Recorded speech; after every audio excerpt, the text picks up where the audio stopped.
Good morning students. आज हम पढ़ रहे हैं पाठ मियां नसीरुद्दीन। लेखिका है कृष्णा सोबती। हम पढ़ रहे हैं बेटा, आज का हमारा जो पैसेज है लास्ट पैसेज रहेगा। देखिए, हम देख लेते हैं। ये रहा हमारा पैसेज। हमें बिटर बिटर अपनी तरफ देखते पाया तो सिर हिला अपने कारीगरों से बोले। तो प्रस्तुत जो गद्यांश है बेटा, पाठ्य पुस्तक हमारी आरोह भाग 1 में संकलित मियां नसीरुद्दीन शीर्षक संस्मरण से लिया गया है। इस संस्मरण की रचयिता कृष्णा सोबती है। तो इस संस्मरण में लेखिका ने मियां नसीरुद्दीन के खानदानी पेशे नानबाई का बड़ा ही सुंदर उल्लेख किया गया है।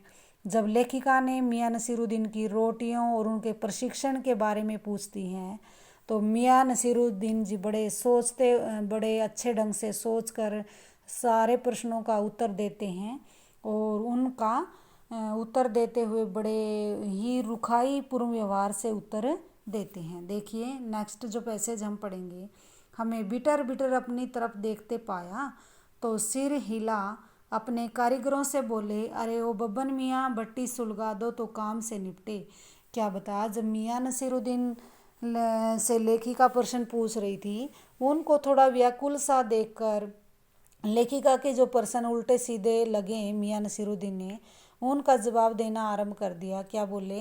मियाँ नसीरुद्दीन की तरफ तिरछी नज़र से देखते हुए बोले, बिटर बिटर देखते हुए सिर हिलाकर अपने कारीगरों से बोले, अरे ओ बब्बन मियाँ, भट्टी सुलगा दो तो काम से निपटे। कहा कि अपने कारीगरों से बोले कि भट्टी सुलगा लो, अपने काम से निपटे, कि ये जो फालतू के हमसे काम प्रश्न जो पूछे जा रहे हैं, ये बब्बन मियाँ कौन है साहिब। फिर लेखिका ने फिर पूछ लिया कि ये बब्बन मियाँ कौन है साहिब।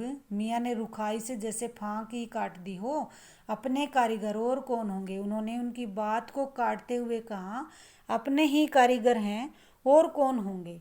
मन में आया पूछ लें, आपके बेटे बेटियां हैं। मियाँ ने रुखाई से जैसे उनका उत्तर देते हुए बोले कि अपने ही कारीगर हैं, और कौन है। फिर लेखिका के मन में एक प्रश्न और आया कि पूछ लें कि इनके बेटे बेटियां हैं या कोई इनके शिष्य हैं या कारीगर हैं ये। पर मियाँ नसीरुद्दीन के चेहरे पर किसी दबे हुए अंधड़ के आसार देख यह मजमून न छेड़ने का फैसला किया। यानी कि उनके चेहरे पर जो अंधड़ सा एक आसार दिखाई दिया, इस विषय पर वो बार बार प्रश्न पूछ रही थी। तो इस विषय पर उन्हें झुंझलाते हुए देखकर लेखिका ने अपने प्रश्नों को वहीं रोक दिया और थोड़ा सा आराम से शर्मिंदगी महसूस करते हुए बोली, ये कारीगर लोग हैं या आपकी शारगिदी करते हैं, या ये कारीगर हैं या वेतन लेते हैं या आपके शिष्य हैं या काम सीखते हैं। खाली शारगिदी ही नहीं साहिब, उन्होंने बताया कि ये शिष्य ही नहीं है जो सीखते हैं काम को, गिन के मंजूरी देता हूँ। कहते कि मैं जितना काम करते हैं इनकी मजदूरी देता हूँ। 2 रुपये मन आटे की मजूरी, 4 रुपये मन मैदे की मजूरी। हाँ, बताया कि जब इन्होंने मन आटा गूंद देते हैं, मन आटे को ये सन देते हैं तो 2 रुपये देता हूँ। अगर जब 4 रुपये में देता हूँ, इन्होंने 1 मन मैदे की 4 रुपये देता हूँ। जब 1 मन मैदा गूंथ देते हैं, सन देते हैं, तो 4 रुपये देता हूँ। जब 1 मन आटा गूंद देते हैं तो 2 रुपये मजदूरी देता हूँ। ज़्यादातर भट्टी पर कौन सी रोटियां पका करती हैं।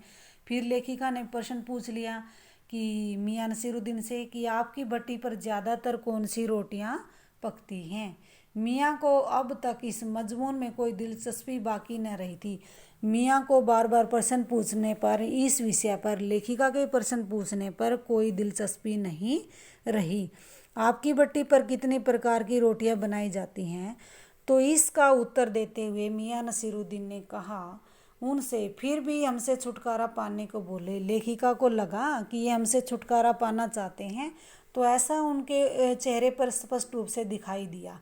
बाकरखानी, सीरमाल, तापतान, बेसनी, खमीरी, रुमाली, गांव दीदा, गाजेबान तुनकी। फिर तेवर चढ़ाकर हमें घूर कर कहा, तुनकी पापड़ से ज़्यादा महीन होती हैं महीन।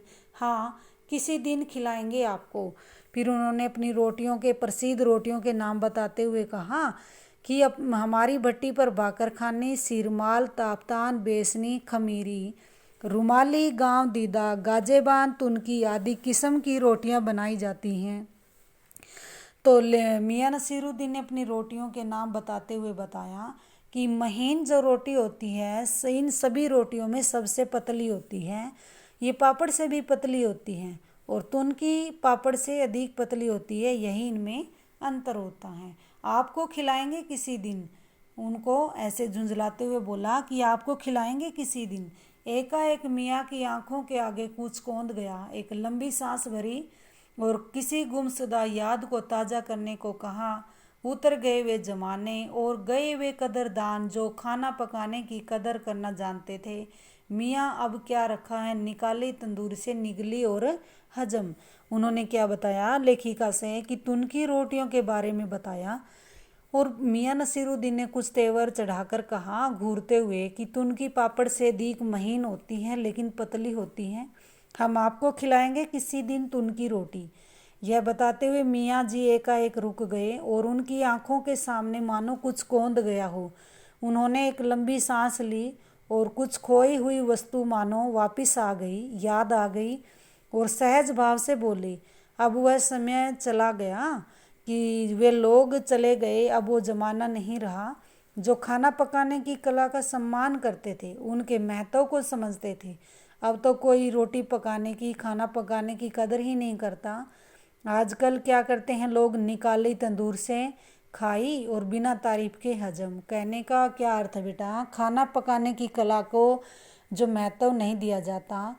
इस गद्यांश में हमने क्या पढ़ा, तुन की रोटी की विशेषता पर प्रकाश डाला है, यानी भोजन पकाने की कला की कदरदान न रहने पर मियाँ जी को बहुत दुख होता है। उन्होंने लोगों की भोजन करने की जो प्रवृत्ति उन पर प्रकाश डाला है।